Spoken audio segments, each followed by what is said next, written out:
Madame, Monsieur, bonsoir. On se retrouve pour ce nouveau numéro des trophées d'été tout au long du mois d'août. On se retrouve ensemble avec Élise. Bonsoir Élise. Bonsoir. Pour vous présenter un invité que vous devez amener sur le podium pour aller sur Bistro Liberté. Et pour le mettre sur le podium, il suffit d'aller cliquer sur YouTube, sur le pouce en l'air, sur le pouce bleu. C'est un pouce en l'air ou c'est un pouce bleu? Eh ben, c'est un pouce en l'air qui, quand on clique dessus, devient bleu. C'est incroyable. D'accord, donc sur le pouce en l'air qui devient bleu, c'est sur YouTube. Et notre invité du jour. Eh bien, c'est l'humoriste qui aurait toute sa place parmi nous, n'est-ce pas, Jean-Marie Bigard. Jean-Marie Bigard, merci à vous. À bientôt.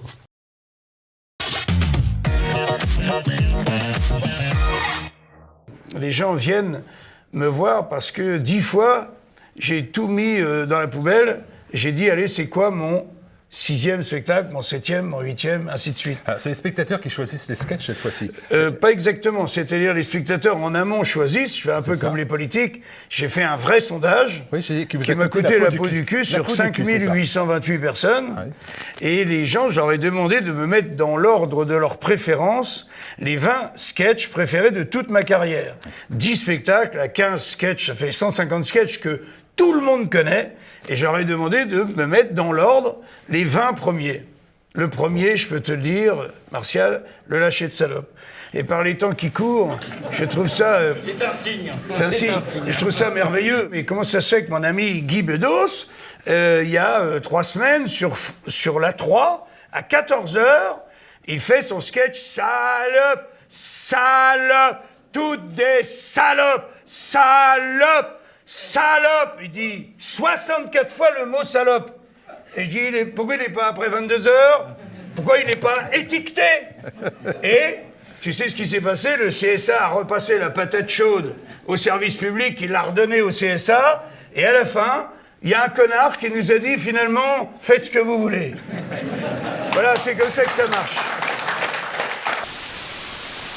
Grâce à tous ces connards, je vais bientôt avoir 1 million d'abonnés. C'est une armée.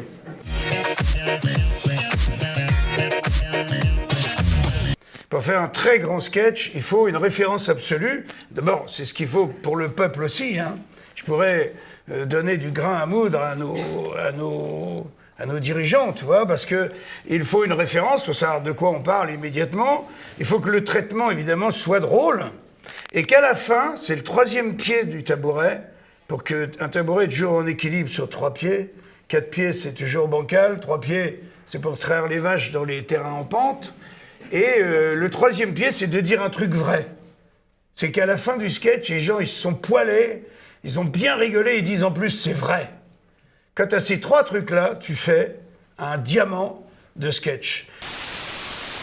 La dernière question, pour l'instant, elle va être une question de bobo. Il faut bien que je la fasse. Allez.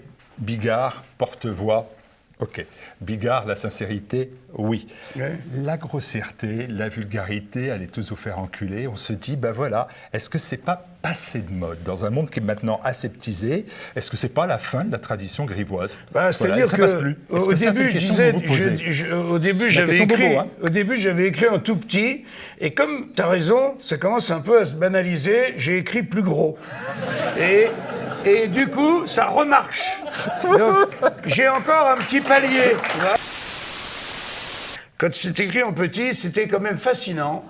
Tous les potes à qui je donnais ce t-shirt, tu abordes quelqu'un vient, il te parle, puis il navigue un peu sur ton t-shirt, boum, il tombe là-dessus. Donc tu vois la personne qui te regarde, il tombe là-dessus, hop, il remonte aussitôt. Et là, tu vois, dans les yeux du mec, il se dit... J'ai lu un truc bizarre, il faut que j'y retourne. Et tu vois le mec, il retournait, et après, il rigole. Il rigole parce que le message, il est global. C'est un message en forme de menace ou de promesse, selon les goûts. Tu comprends? Et donc, tout le monde est content.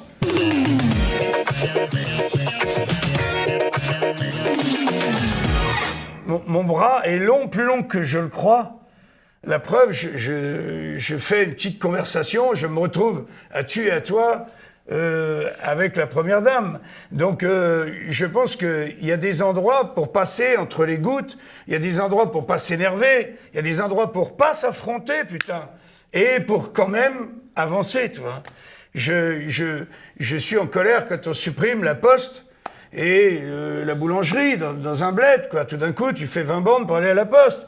Tout ce qui ne rapporte pas directement aux très riches est supprimé. C'est-à-dire, on continue. Exactement. Regarde le peuple. J'ai été ravi d'être présenté au Saint-Père comme le plus gros donateur individuel français, ce dont tu remarqueras, je me vante pas trop, mais voilà. Et puis Sarkozy, il avait une main sur l'épaule du Saint-Père, une main sur mon épaule. C'était comique, quoi. C'était comique. Il expliquait au Saint-Père que j'étais un mec bien. Tu vois, il disait très cher Saint-Père, parce qu'on dit très cher Saint-Père, et il dit, vous vous rendez compte, c'est un homme qui a fait le Stade de France, tu vois, hein, comme s'il en avait quelque chose à branler, le Saint-Père. Et du coup, moi, non mais sérieux, c'était quand même quelque chose. Je me dis, où je suis? J'ai pas eu le temps de lui dire qu'il y avait des préservatifs parfumés, qu'il y avait vanille, chocolat, cacahuètes, tout, que c'était bien les préservatifs, j'ai pas eu le temps. Et je suis resté 5 minutes en compagnie, donc, de notre président et du Saint-Père.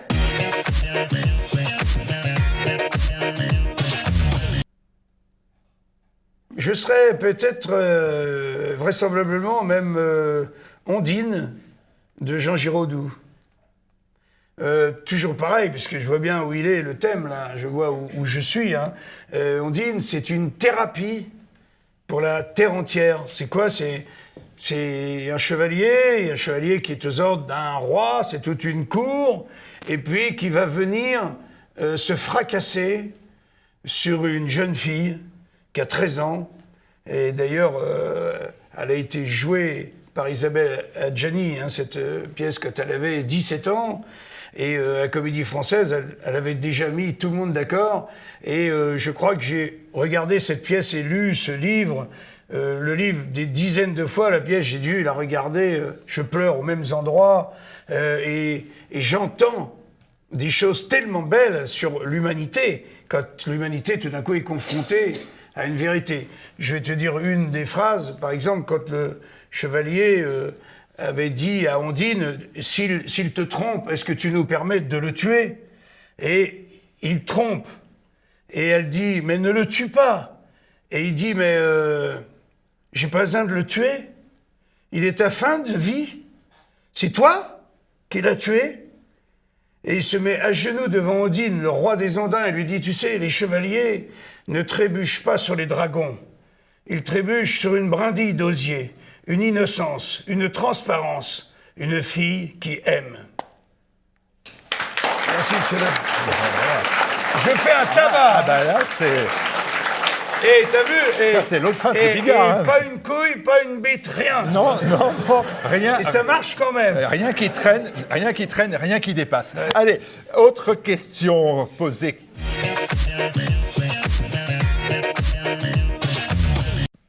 Je chante à mes enfants, en ce moment, ils ont 7 ans. Hein. Je vais avoir l'assistante sociale qui va arriver à la maison. Je sais qu'on va essayer de me les retirer, mais tant pis. Je leur chante... Attention. Ça a démarré il y a quelques jours. Hein. Je leur chante « Mon père était vétérinaire. Il soufflait dans le cul des chevaux. Aïe, aïe, avec un petit tube en verre afin de les rendre plus gros. Mais un jour, ce fut le contraire. C'est le cheval qui péta. Et sur sa tombe au cimetière, on pouvait lire ces quelques mots. 3, 4. Mon père était vétérinaire. etc. Et là, en ce moment, ils chantent ça à tue-tête à l'école. À l'école, ils sont bien. Ils sont bien à l'école. Et je pense que je vais avoir un coup de fil bientôt. Oui. On vit une époque où tout le monde peut ramener sa gueule, sa science. C'est-à-dire, le monde est devenu une réunion de copropriétaires. Et sur l'échelle de la connerie, il n'y a rien au-dessus de la réunion de copropriétaires. Il y a une dame qui a téléphoné à la police, elle était dans un bus, parce que le chauffeur du bus toussait. Il toussait un peu trop à son goût, Elle a appelé les flics. Les flics sont arrivés à la sortie du bus. Et ils ont embarqué le chauffeur. Et les 35 personnes du bus sont restées bloquées. Parce qu'il y a eu une connasse. Parce que moi, j'appelle ça comme ça. Elle entend, tu vois, à 8 mètres d'elle, le chauffeur du bus fait « Hey, la police !» Tu vois, bah, le monde est devenu comme ça.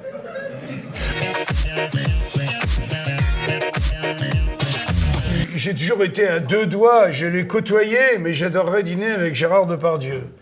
Parce que j'adore sa féminité. C'est sérieux, je parle sérieusement. Oui, mais c'est pas faux. Je vois, moi, sa féminité, sa douceur. D'ailleurs, il a une voix assez douce. Et en même temps, sa force, tu vois, la force qu'il y a dans une maman très costaud, tu vois, qu'il faudrait pas trop faire chier, d'ailleurs.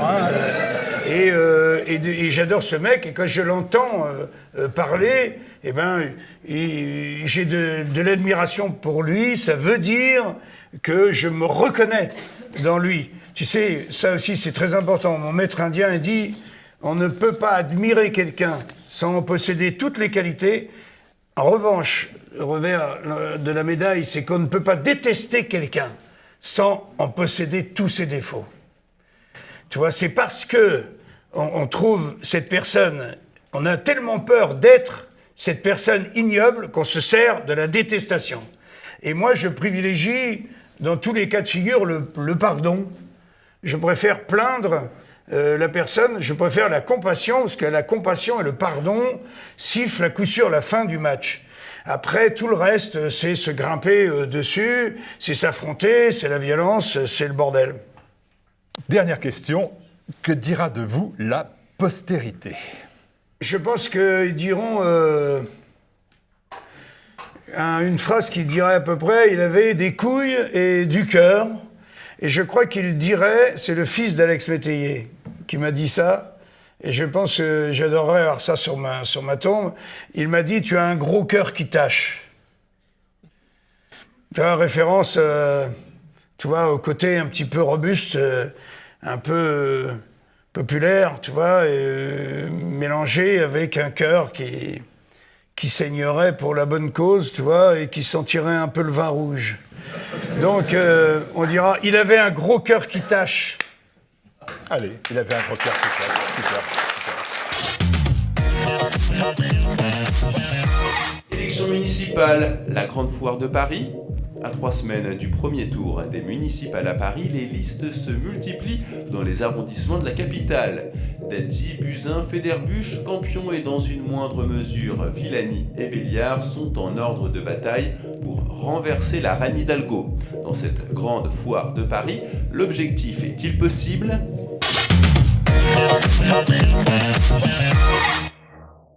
Grâce à cette putain de loi que j'essaye d'abroger, qui est la loi PLM comprenait Paris, Lyon, Marseille, les 3 plus grosses villes de France, ce sont les conseillers municipaux qui élisent le maire. C'est pas les Parisiens. Si aujourd'hui les Parisiens pouvaient voter, c'est pour ça que je le demande en haut lieu, abrogeons cette loi qui est juste une vieille hantise en fait de la commune, hein, c'est rien d'autre. C'est-à-dire on dit au peuple, tiens, là tu vas fermer ta gueule à ce moment-là, toi. On dit ça au peuple. On va se branler entre nous. Dans toutes les autres villes de France, pour être maire de sa ville, il faut 50% des voix plus une voix. Et non pas 8% des voix, c'est ce qu'obtiendrait à peu près Anne Hidalgo après avoir fait chier pendant 5 ans 10 millions d'usagers de Paris. Les médailles, je me les fabrique moi-même et je me les installe sur le revers de ma veste. Je peux mettre un petit Stade de France. Sur le scrotum, on peut faire ça. Non, je ferai pas ça. C'est pas mal aussi. Je n'irai pas jusqu'à me mutiler. J'ai trop de respect pour mon corps qui me suit et qui m'aide et qui me pardonne toutes les nuits sans sommeil, les litres d'alcool que j'ai bu, les cigarettes que j'ai fumées. Quand je serai à 2 doigts de mourir, je demanderai pardon à mon corps de l'avoir martyrisé. Donc je vais sûrement pas me clouer les couilles nulle part. Déjà, aller sortir, c'est bien. Déjà. Salir quelqu'un, c'est très facile. Tu te rends compte qu'on est déjà presque comme aux États-Unis. On monte plus dans un ascenseur quand il y a une fille seule. Tu la laisses monter, puis t'attends qu'elle redescende vide. Parce que tu montes dans l'ascenseur, tu redescends, la fille, elle porte plainte, il m'a violé entre le 7e et le 14e étage. Et même si c'est archi faux, même si on retrouve absolument rien, ni sur elle, ni dans elle, ni rien, tu seras sali. Qu'est-ce qu'on peut penser d'un pays comme la France qui, en 2005, référendum, demande à tous les Français de répondre, voulez-vous être dans l'Europe ou pas? Les Français, par référendum, disent non. N-O-N. Et qu'est-ce qui se passe après? On dit, on vous a entendu, vous avez dit non, donc nous, on va dire que c'est oui. À partir de ce moment-là, où est-ce qu'on est en démocratie à partir de ce moment-là? Quand le peuple, on lui demande son avis et qu'après on lui dit, bah non, tu te souviens, c'est quand, c'est pas les Hollandais, c'est quels sont ceux? Les Danois. Les Danois, mais c'était un sketch. Moi j'ai dit, et que j'en ai parlé à l'époque, je dis aux Danois, ils répondent non. Et on leur dit, attendez, les dirigeants du Danemark, ils disent, attendez, on va vous reposer la question. Hein? Wow! Il y en a qui dorment là. La réponse, c'est oui. Et vous, comme des cons, vous vous êtes gourés, vous avez dit non. Alors on va revoter. Mais cette fois-ci, pas de conneries. Hein. Faut dire oui. C'est quoi ce type de démocratie? Je voudrais pas toucher votre enthousiasme. Avant, on n'avait strictement aucun doute sur le fait que Pierre Desproges était non seulement un mec bien, mais sûrement pas ni antisémite, ni raciste, ni quoi que ce soit. Ça s'appelle de l'humour. Et il faut rappeler à la terre entière, pour la sempiternelle fois, je vais dire, cette phrase, on ne fait pas rire avec le bonheur, on fait rire avec le malheur. Tu vois, c'est-à-dire le bonheur fait pleurer. À la fin du film, les amants se retrouvent, on est tous dans la salle en larmes. Le bonheur, on n'éclate pas de rire, de voir deux amoureux, on fait pas regarde, ils s'aiment. Non, on a plutôt envie de pleurer. Et si une vieille dame glisse sur une plaque de verglas, premier réflexe, on va avoir envie d'éclater de rire, même si on vient à son secours dans la seconde qui suit.